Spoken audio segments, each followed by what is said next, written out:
ada tulisan ininya nih. Udah ada tulisan ininya nih. Udah banyak tulisannya gitu ya. Jadi nanti paling besok nanti kakak V kasih kasih linknya ya. Soalnya kakak kalau murid-murid kakak yang privat, privat pribadi, itu nggak kakak share ke YouTube. Nggak kakak share ke YouTube Oh, secara publik, nggak kakak share secara publik. Kakak share-nya cuma secara privat. Jadi di YouTube kakak itu sebenarnya yang privat itu banyak banget, Yang video-video privat hmm. itu cuma bisa dilihat sama siswa-siswa yang privat. Tapi kalau yang ramean, kayak misalnya nih besok nih ada yang ramean Sabtu, nah itu baru kakak share di publik dan share itu paling cuma 40 menit pertama, 40 menit berikutnya enggak gitu. Oke, Oh iya. udah kakak rekam ya. Boron sama brom ini kan senyawa yang minor banget dalam pembentukan Cl dan Na dan natrium atau yodium gitu. Dan ini dia bukan pakai PPT lagi, ppm. Dia pakai ppm. Jadi part per million kan dari thousand million kan, tuh, ribuan. Oh Uh, iya.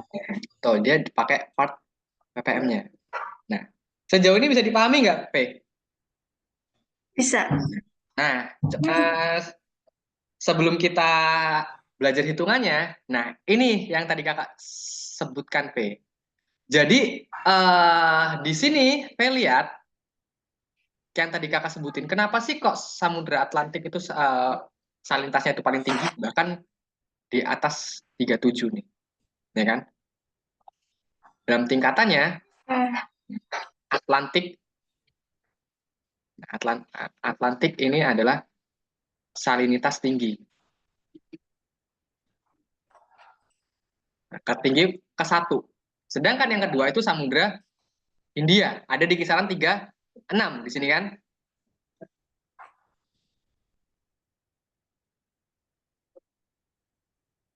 Nah, ini Samudra Hindia. Dan Samudra Pasifik kalau kita lihat, kok kecil ya? 34. Why? Kenapa, P? Ya, menurut P kenapa nih? nggak tahu sih Kak. Oh, Nggak nggak ada tahu. clue. Oh, nggak ada clue. Jadi kalau kita lihat nih, samudra paling luas itu kan Pasifik. Mm. Nah, samudra paling sempit itu Atlantik. Oh iya. Samudra paling sempit gitu. Dan kalau kita lihat nih, Pasifik samudranya luas dan dia evaporasinya pun tinggi gitu. Sedangkan Atlantik dia sempit dan berbatasan langsung dengan wilayah wilayah kutub yang iklimnya dingin. Otomatis salinitasnya itu lebih tinggi. Jadi kayak dia makin lama makin mengendap di air lautnya itu gitu. Sedangkan kalau yang di Samudra Pasifik kan dia kan terangkat. Nah, dia terangkat di situ. Iya. Nah, itu bedanya. Dan kalau kita lihat Samudra Atlantik ini adalah samudra yang paling mudah kehilangan tingkat salinitas. Jadi walaupun dia salinitasnya tinggi, tapi dia paling mudah kehilangan tingkat salinitasnya apabila kutub utara ataupun kutub selatan itu meleleh. Tuh. Kenapa? Kok bisa dia kehilangan salinitas? Ingat, kutub utara dan selatan itu adalah air tawar.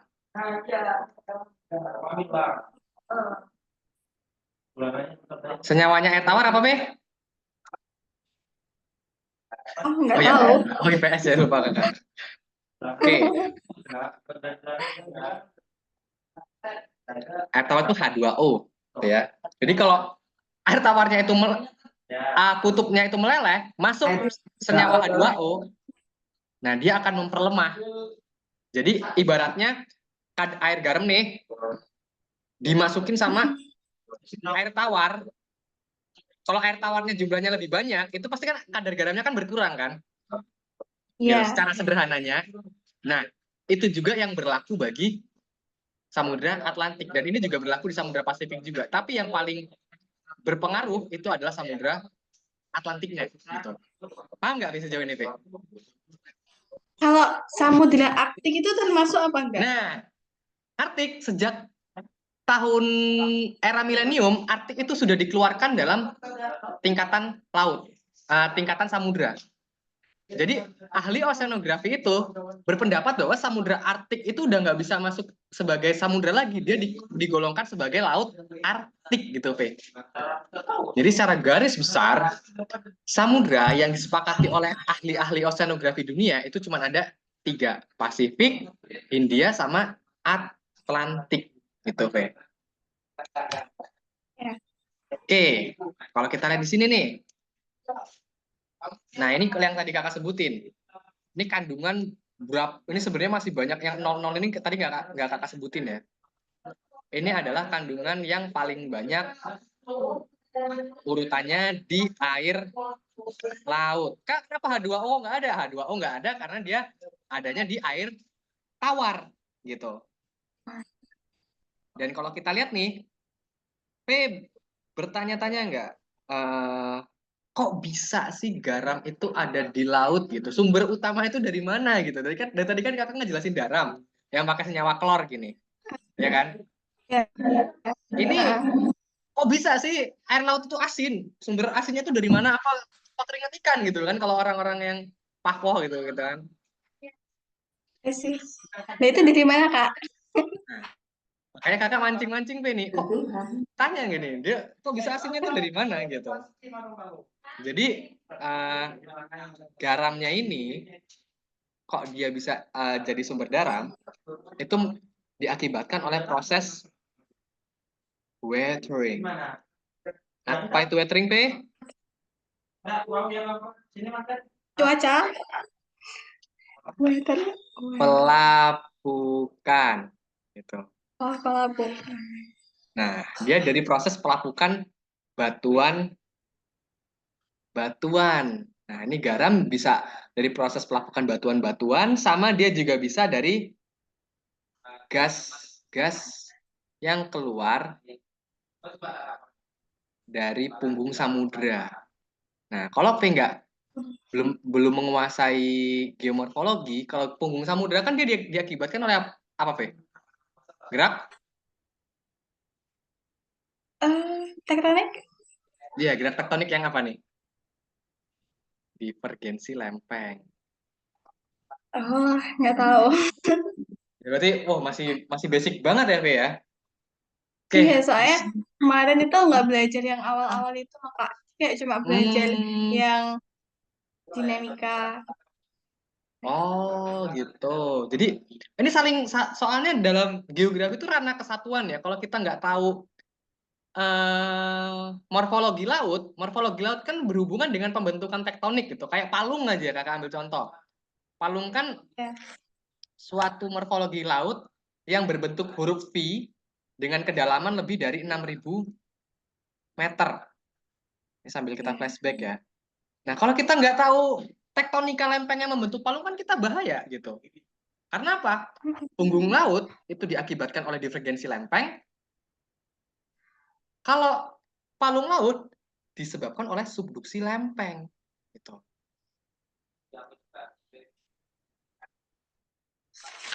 Nah, di mana kalau kakak gambarin, lempeng yang kalah, dia akan menujam dalam zona subduksi. Nah, kalau lempeng samudranya, kalau kita bahas lempeng kan kita harus bahas lempeng samudra sama lempeng benua. Yang paling tipis kan samudra. Nah, kalau dia kalah, dia akan menujam ke bawah. Dan zona penujamannya inilah yang akan membentuk sebagai palung laut. Gitu. Makanya dia kedalamannya itu sampai ekstrim banget. Palung Mariana itu 11.000 meter. Gitu. Palung Jawa itu 7.000 meter. Gitu. Palung Mindanao juga 9.000 sampai 10.000 meter gitu kan. Karena gerak subduksinya itu sangat kuatnya. Gitu. Makanya ya harus saling saling padu ya. Makanya jangan sampai belajarnya fisik sosial itu nggak nyambung nanti. Belajarnya fisik dulu abisin, habis itu sosial gitu. Tapi kalau selang-seling hari ini belajar oceanografi, oh besok dinamika kependudukan itu agak ribet karena alurnya itu udah salah gitu ya. Saran aja sih kakak buat gitu. Kalau bisa abisin dulu fisiknya, habis fisik baru sosial, habis sosial baru pengetahuan umum atau regional. Bisa dimengerti, Pe? Iya, bisa. Oke, jadi disepakati gitu. Nah, kalau sekarang kita belajar mulai singgung hitungannya ya. Kayaknya terserah sing gali-gali orang-orang. Kalau kita lihat di sini nih, oke, kita mau ngitung konsentrasi potasium dulu deh. Ini sebenarnya dibahasnya di Olimpiade Kebumian, cuman ya coba kita belajar aja ya gitu.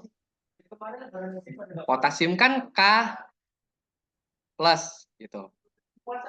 Terus nilainya itu adalah 0,38 gitu. Dan kalau kita lihat nih, kita akan bandingkan dengan salinitas totalnya. Ini kan ingat ya, P ya, ini udah baku nih, P. Udah baku itu maksudnya adalah udah satuan pasti yang ditentukan sama ilmuwan, gitu, P. Paham nggak? Jadi kalau nanti P ada Nulisnya 0, kan nulisnya 0,380 apa 0,3? boleh 0,380. Lebih enaknya kayak gini sih. Ini kakak kan tulis karena kan 0 itu kan nggak dihitung gitu. Tapi kalau yang di belakangnya ada 10,55 ya dia harus angka belakangnya penuh gitu. Full angka belakangnya penuh gitu ya, P ya. Kalau kita mau ngelihat kandungan K plus dari total keseluruhannya berapa persen, nah kita lihat nih potasium, nah potasium kan sama K plus, kita bagi dengan jumlahnya. Berarti kalau kita lihat enaknya gini, biar ngitung, oh iya geografi kan boleh bawa kalkulator, jadi santai aja. Tahun lalu bawa kalkulator nggak, P? Gimana? Tahun lalu bawa kalkulator nggak? Geografi kan diizinin boleh bawa kalkulator. Nggak bawa, soalnya Wah. nggak punya. Walah, kalau bisa bawa kalkulator saintifik ya, gitu. Nah, kita bagi 34,4. Ini kakak jadiin 34,4. Ya, ini pembulatan aja dari 37 gitu. 37 kan dibaginya jadi 34,4 gitu. Berarti dia konsentrasi totalnya adalah sama dengan berapa? 0,38 bagi 34,4. Nah, kalau kita nggak bawa kalkulator kan ribet. Makanya di Olimpiade Geografi sama Kebumian itu dipersilahkan boleh bawa kalkulator. Gitu. Buat ngitung-ngitungnya seperti ini nih. Gitu. Jadi sama dengan 0,011 gitu. Jadi bisa kita lihat kan, oh segini ya Kak ya kandungannya gitu dalam konsentrasinya gitu kan. Terus ini masih kita cari lagi nih, P. Kok bisa gitu ya? Kok bisa kalau kita perbandingan rasionya nih, ini dia pakai rumus konsentrasi K, dia pakai rumus K plus, ini kalau kakak hitung ya, per, ini pakai rumus dia 36 per PPT.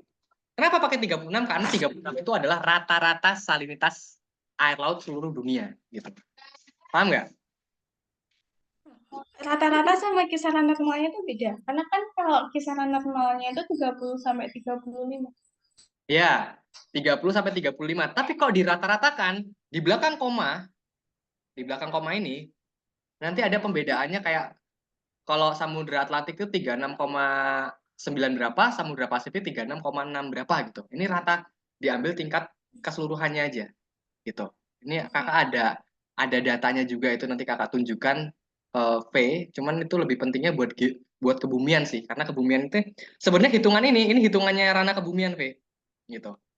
Cuman ya seenggaknya kita tahu gitulah gitu.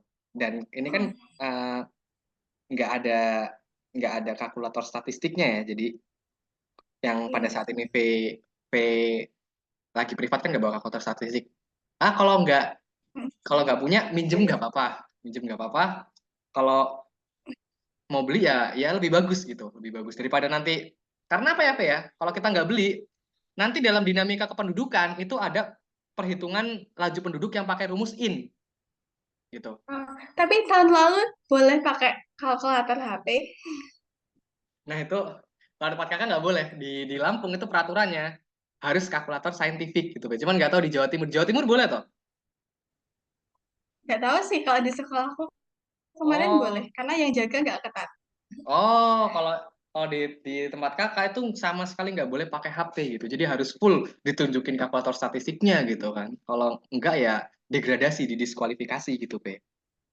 Gitu. Jadi ya dipahami lagi ya. Berarti ini kan harus kita pakai hitungan nih. 0,011 dikali 36. 4 per 1000 sama dengan 0,390 part per 1000. Nah, ini bisa dihitungnya di kalkulator statistik gitu. Di ya sesimpel itu ya, sesimpel itu hitungan sederhananya. Ya, semoga keluar sih karena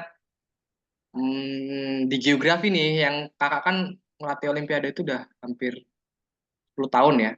Di geografi itu yang pernah keluar itu menghitung gaya Coriolis. Nih, ntar, yang pernah keluar. Itu cara Keluar. ngitungnya semuanya itu sama, Kak. Iya, Kayak nanti dibagi ditanya. jumlahnya. Iya, misalnya tanyain klor, nih masukin aja klor ini berapa gitu. Misalnya nanti ditunjukin tabel ya, ditunjukin tabel seperti ini nih. Kita suruh menghitung Mm-mm. menghitung berapa berapa kandungannya gitu, atau berapa komposisinya. Gitu. Kita pakai tabel ini. Kalau geografi itu pasti ditunjukin tabel, nggak mungkin nggak ditunjukin tabel. Tapi kalau kebumian bisa jadi tabel-tabel ini mereka nggak ditunjukin angka kisarannya ini. Karena apa? Karena kebumian itu yang paling spesifik banget. Bedanya geografi sama kebumian yang tadi udah kakak jelaskan, kebumian itu adalah ilmu olimpiade yang sangat spesifik membahasnya gitu. Mm-mm. Oke, sejauh ini bisa dipahami nggak, Ve? Ya. Bisa. Oke, kakak mau ngejelasin yang pernah keluar di OSN ya, yang pernah keluar di OSN, hitungan-hitungan yang pernah keluar di OSN ya. Ntar. Em, Pertama dia ada gaya Coriolis. Ini kalkulator statistik juga. Gaya Coriolis itu Oke. dipelajari di meteorologi dan klimatologi.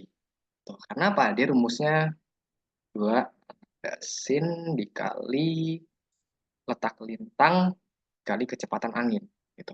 Lintang kecepatan angin. Kalau kita nggak pakai kalkulator statistik kan zong, sinnya kita nggak tahu berapa gitu. Terus Hmm? laju pertumbuhan. Ini tahun lalu keluar juga. Ini pakai rumus in. In ada juga di kalkulator statistik. Kalau nanti kalau kita masih privat kita belajar juga gitu. Karena kalau peta, nah sama dia peta. Peta itu yang tanyain kemiringan lereng pada peta kontur.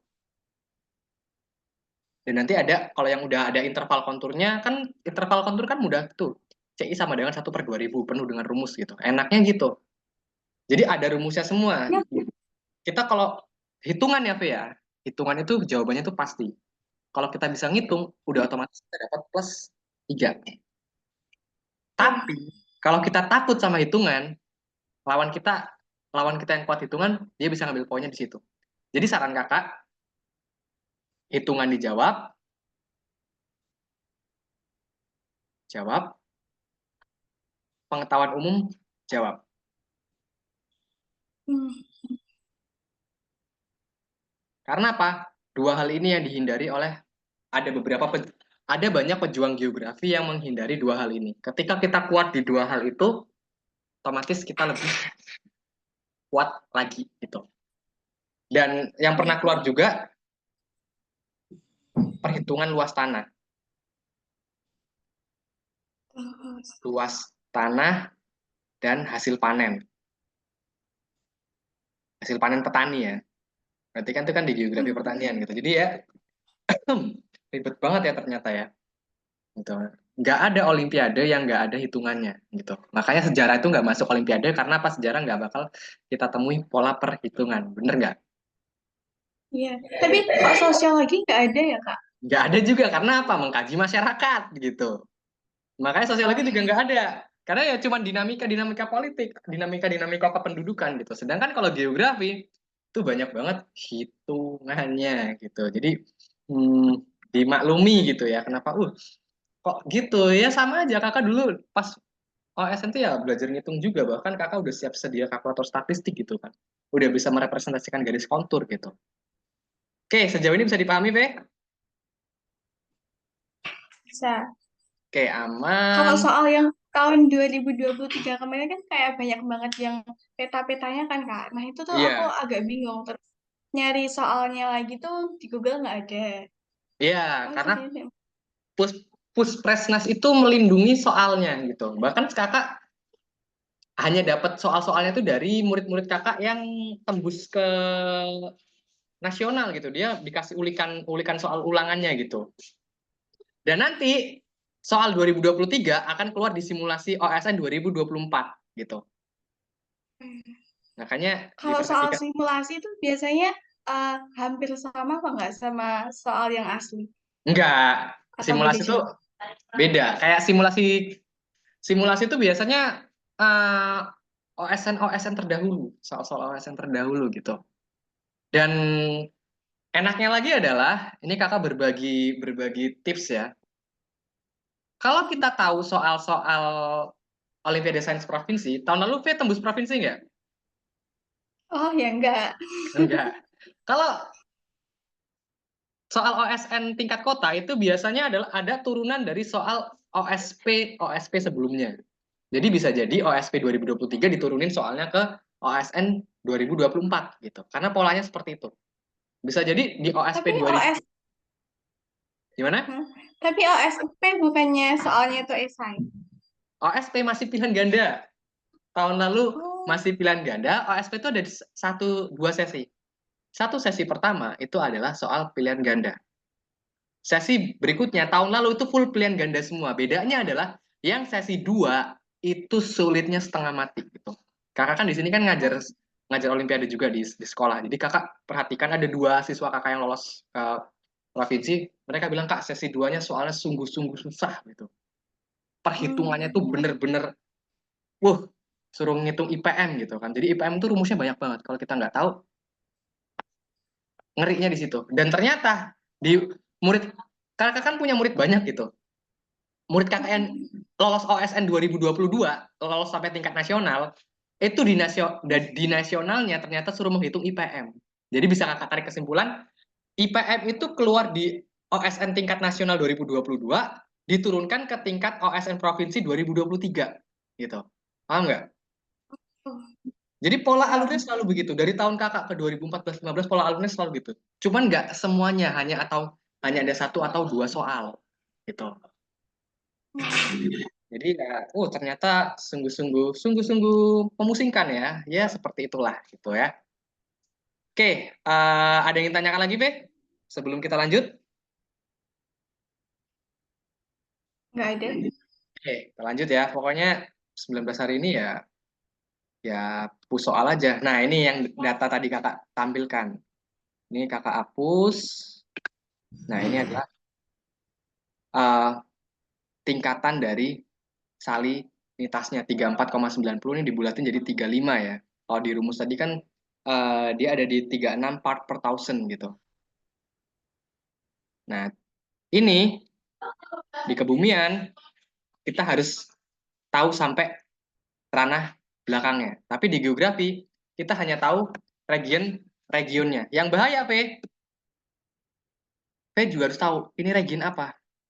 Udah paham belum region-regionnya? Ya, P. Semisal nih, kakak tunjukin. Ini Teluk Benggala. Oh, lo sendiri.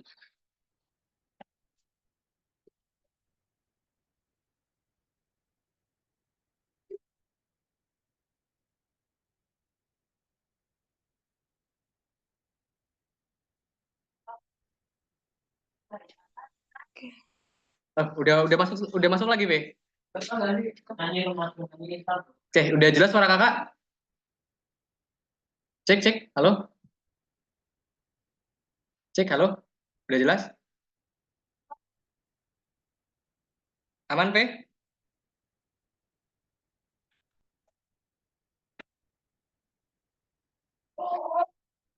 Oke. Kedengeran nggak suara kakak, P?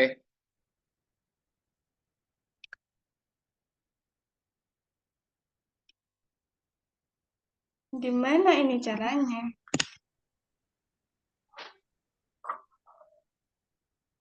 Oke. Coba. Sekarang udah kedengeran belum? Udah kedengeran, halo?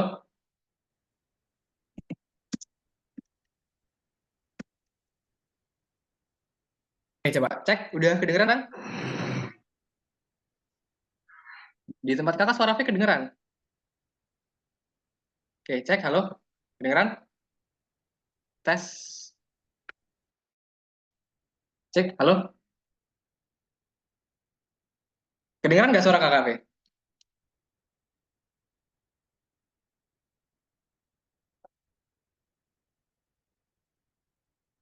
Oke. Belum. Coba. Ini kok error di mana ya, Pat? Di sini kakak bisa loh. Coba ntar stop share. Oke, coba. Sekarang kedengeran nggak, V? Coba. Udah kedengeran?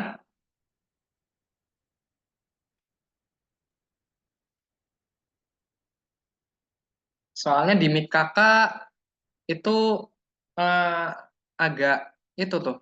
Sekarang kedengeran nggak?